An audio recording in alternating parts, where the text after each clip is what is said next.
Hoy quiero hablar un poco de un tema raro, el amor.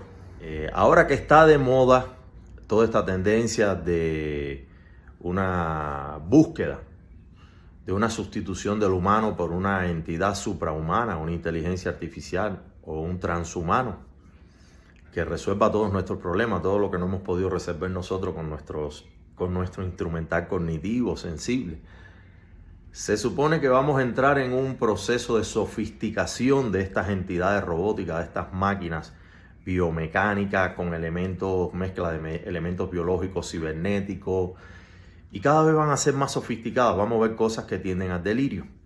Pero claro está, uno de los grandes desafíos que tiene la tecnología y que tiene la cibernética y la inteligencia artificial es homologar el sentimiento humano, clasificarlo, modelarlo, organizarlo en fórmulas, en ecuaciones, en algoritmos. Y esto es algo bastante difícil, creo que es el gran reto que tiene, ¿no?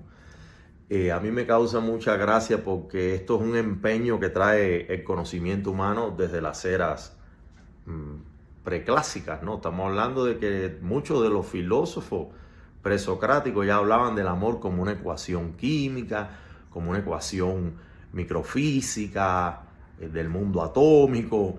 En fin, siempre hubo estas preocupaciones, incluso en esta intencionalidad de encontrar una geometría del amor, un algoritmo, una ecuación, un teorema que explique el amor, ¿no?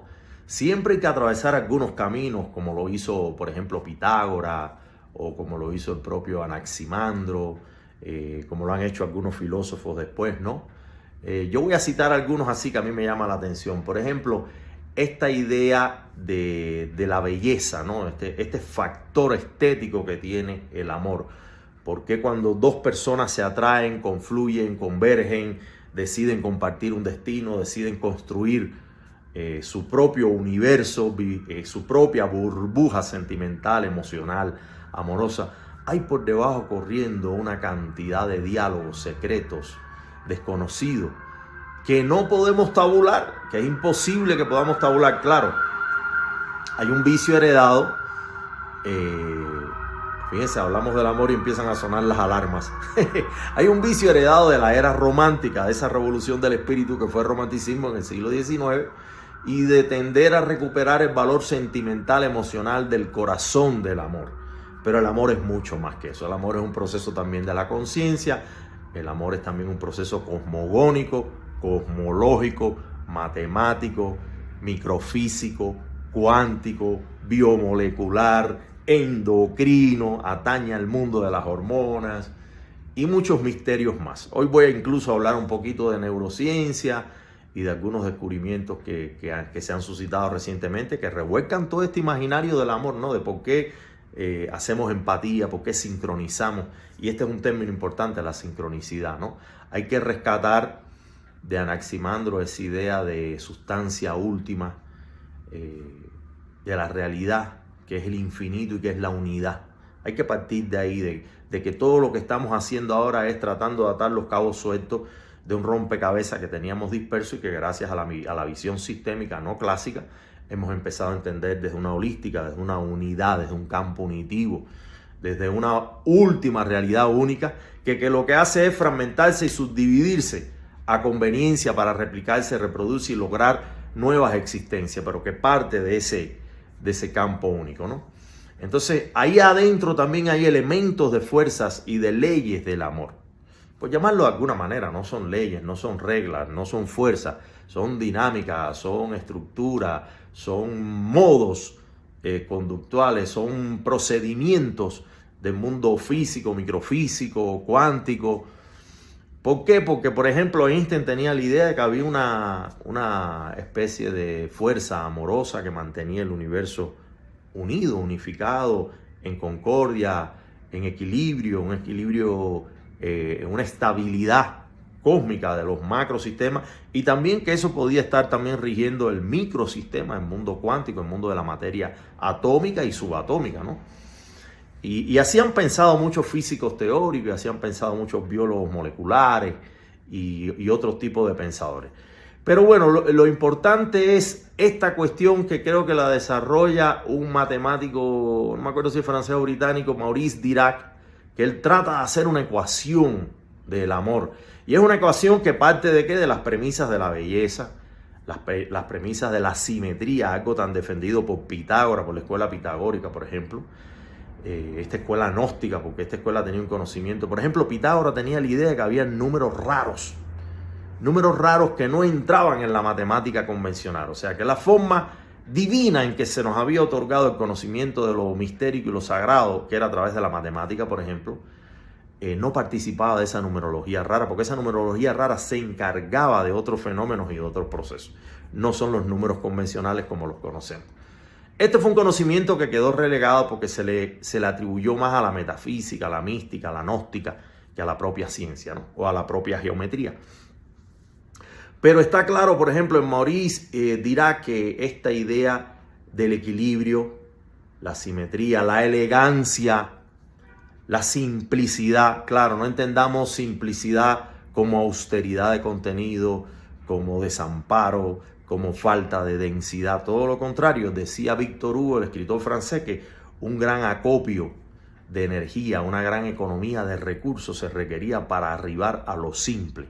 Entonces, estas ecuaciones simples, por ejemplo, esta ecuación del amor de Dirac, es una ecuación que está marcada por lo bello. Y para él es muy importante lo bello, como lo era para Anaximandro, como lo era para Pitágoras, como para los filósofos presocráticos y todos los que vinieron después. Entonces, la belleza es un absoluto, la belleza en todo el reino vivo, en todo el reino vegetal, animal, biológico, humano, social, es un factor de peso, es un imán, es un elemento de cohesión, de sincronización, de relación especular, de diálogo, de comparaciones, de flujos y reflujos, de ires y venires, de atracciones, seducciones, entrampamientos, amagamientos, hechizos, compatibilidades, sincronicidades, simpatías, conectividades secretas. El amor es un aspecto fundamental y en nosotros que tenemos esa herramienta del ojo tan desarrollado, se convierte en un elemento superlativo, preponderante, de máxima consideración. De ahí que consideremos que por sobre todos los otros anzuelos, el garfio del amor funciona a partir de lo bello. Reconocemos en la otra persona una serie de características figurativas, geométricas, de un entramado evidente que es la geometría superficial, la geometría de estas líneas, de estos contornos, de esas líneas atrás del librero, del ventilador, del cuadro, de la lámpara, de este cartel. Como dice la escuela Gestalt, en la percepción de la imagen visual, toda línea invita a ser recorrida. O sea, cuando empezamos a leer esta persona que está aquí, vemos toda esta delimitaciones, todas estas figuraciones, todas estas líneas invitan a un recorrido, este ventilador, o sea, y el ojo, hay una travesía nomádica por la información de la imagen en movimiento. Entonces, en el amor pasa eso, en el amor hay una relación geométrica, como lo plantea también, lo plantea Pitágoras, ¿no? Y en esa geometría hay otra geometría que es un idilio, es una geometría más celestial, más secreta, más oculta, que son como conformaciones rocambolísticas o poliédricas. A mí me gusta mucho usar la palabra de encebollados, de capas que van unas ocultas, hasta que está el mundo muy secreto, y está el mundo de la superficie, de la evidencia palpable, ¿no? Y entonces en el amor tal vez uno está mirando líneas, quién sabe si estamos mirando, y mirar líneas o mirar curvas, las curvas de esas esculturas helénicas, griegas, románicas, que tanto nos hechizaron, incluso del mundo sumerio, del mundo mesopotámico, mundos más atrás del mundo egipcio, que era un mundo bidimensional, que todo el mundo estaba de perfil, si se fijan, ¿no? Casi todo el tiempo, en segunda persona, ¿no? En lugar de hablarnos de frente, como estoy yo ahora hablando en primera persona y que estoy teniendo un contacto con ustedes ocular más inmediato. En fin, el amor tiene una parte perceptual, estética. Tiene una parte donde a mí me atrapa una serie de elementos figurativos, geométricos, y eso tiene implícito una matemática profunda. Y Dirac lo que intenta hacer de esta ecuación es algo que ya había visto Anaximandro también, que es la idea de que en el amor, en este tipo de sentimiento tan profundo de cohesión universal y de armonía y de compensaciones y de equilibrios. Uno más uno, o sea, esas dos entidades que se miran, se reconocen, conectan, se declaran medias naranjas, establecen una simpatía. Ese 1 más 1 cuando se suma no tenía como resultante el 2. Es la única matemática que rompe con esa linealidad convencional o con ese algoritmo, con esa álgebra o con ese silogismo clásico, ¿no? Con esa numerología como patrón universal convencional. No, en la matemática pasa una cosa que tiene que ver con esa última realidad de la infinitud y de la unidad, y que tiene que ver con que 1 más 1 es igual al todo. 1 más 1 es igual al infinito. En el amor sucede una cosa, que se unen dos potencias que se repotencian, se expanden, se exponen, se magnifican, se amplifican, se ensanchan hasta el infinito. Claro, es la conducta humana, es los niveles de control de nuestra conciencia, de nuestra psiqui, lo que determina si eso es verdaderamente imparable hasta el infinito o si eso le ponemos el límite. ¿El límite cuál puede ser? Un retozón, una revolcada, un juego erótico, sexual, una eyaculación, un orgasmo cúspide. ¿Por qué? Porque no estamos acostumbrados a vivir en los orgasmos valle, los procesos largos.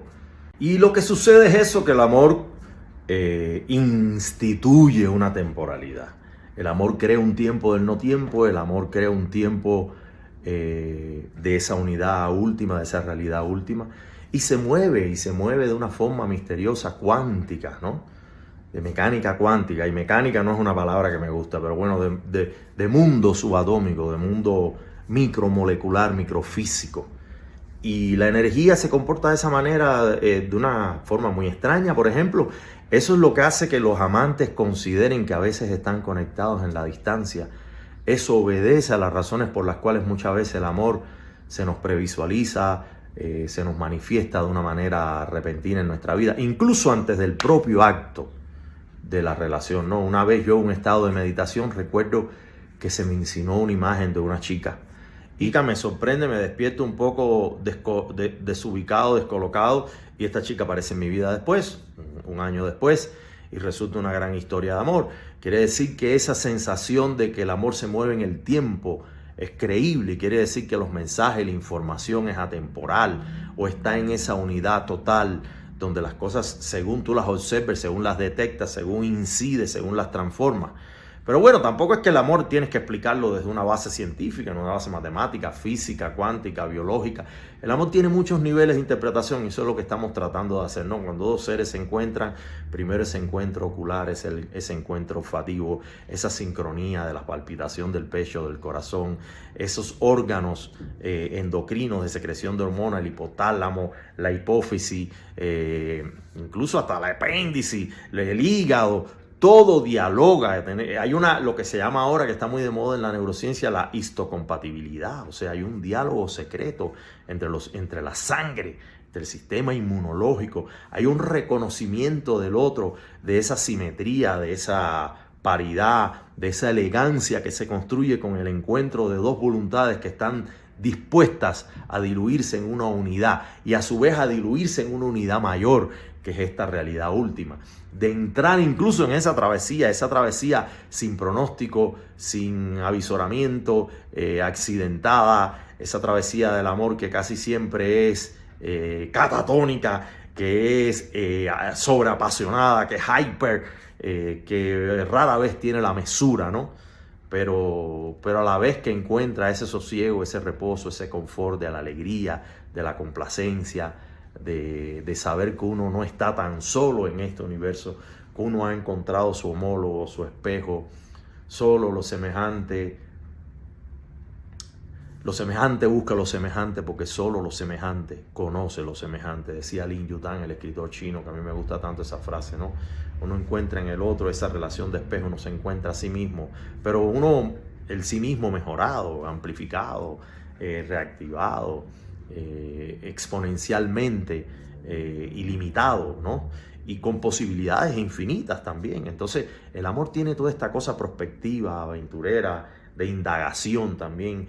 El amor es una ventana mágica, una ventana de emergencia que se abre en nuestra vida para romper incluso la desolación de la existencia, para llevar el peso de la vida más ligero, porque a veces en un momento de alguna mínima angustia o una mínima desesperación, una simple mirada, una alegría, una sonrisa, una palabra, una caricia puede cambiar el destino de ese momento psicológico. Entonces, por ejemplo, en esta histocompatibilidad hay cosas muy interesantes. Parece ser que eso que decía Schopenhauer, que hay la voluntad de vivir, y más allá de la voluntad de vivir, la voluntad de sobrevivir como primordial mensaje, como fuerza mayor, como la gran voluntad que mueve a nuestra especie, ¿no? A estar aquí, a procrearnos, a multiplicarnos, a replicarnos, a prolongarnos en el tiempo, en la existencia. ¿Por qué? Háganse esa pregunta. ¿Por qué eso nos mueve? ¿Por qué ese instinto de conservación que es querer estar vivo a toda costa? ¿Por qué permanecer aquí? ¿Quién tejió esa ecuación? ¿Qué mano tras la mano de Dios la trama empieza? ¿Por qué sucedieron todas estas cosas? ¿Y por qué yo soy una variable en esta ecuación? ¿Y por qué me tengo que comportar de ciertas maneras? ¿Quién diseñó esta inteligencia artificial que somos también? Porque tenemos que ser una inteligencia de un artificio mayor, de un demiurgo mayor. Entonces, en esa relación atómica y subatómica, parece ser que la sangre dialoga y que el sistema inmunológico de una persona conecta con el sistema inmunológico de la otra y le transmite información y le dice, mira, mi sistema inmunológico está dotado de esta potencialidad, de estas capacidades, de estas soluciones a problemas que tú tienes. Entonces yo soy histiocompatible porque yo puedo aminorar en una procreación, en una descendencia a partir de nuestra relación amorosa. Puedo mejorar esa problemática. Y tú puedes mejorar la mía, porque mira, tu sistema inmunológico me está diciendo que tiene esto de lo cual tú careces o adoleces o tienes en un estado afectado. Entonces el amor es esa construcción de esa perfección. Es esa utopía también. Una utopía que está en el mundo de la inmunología, en el mundo de la biología más secreta, más profunda, ¿no? Cuántica, porque lo que está dialogando más allá de esta dimensión espacial convencional mecánica, en que entendemos la corporeidad, en que entendemos el volumen, en que entendemos esta fisicalidad tridimensional limitada. El amor es multidimensional, el amor es probablemente, y por eso los grandes avatares, los grandes guías, los grandes gurús de nuestra especie, de nuestra civilización, todos han traído ese mensaje del amor, porque el amor es probablemente lo más sagrado que confraterniza y tiene imantado, religado el universo y que conecta de una manera hiper discreta, hiper sutil toda la entidad que conocemos como cuerpo, mente, espíritu, alma. Por ejemplo, a través del amor pueden estar hablando las constelaciones familiares, puede estar hablando nuestra memoria filogenética, pueden estar hablando nuestra prehistoria, puede estar hablando nuestra alma, que no sabemos qué pasa con nuestra alma, por qué encarna aquí, por qué se va, por qué se eleva, por qué le hacen un update y la vuelven a enviar a que reencarne en la tierra. ¿Quién administra eso? ¿Quién es el ingeniero de esas almas? ¿Por qué sucede eso? ¿Por qué me han hablado de que hay ángeles que vienen cuando uno muere y cargan con esa alma y se la llevan? ¿Quién reprograma esa alma? ¿Por qué mi alma está sincronizada con un grupo determinado de almas y no con otra? ¿Por qué conozco ciertos y determinados individuos y a otros no? Son muchas preguntas tremebundas, mistéricas, poderosas que tenemos que responder y que la ciencia debería intentar responder, ¿no? Y el amor es un poco esa intención de que entendamos que no somos unidades indivisibles solamente, sino que tenemos una ultraconectividad soterrada, subterránea, por debajo de nosotros, por dentro de nosotros. Entonces quizás las hormonas están hablando, se están concatenando, se están entendiendo.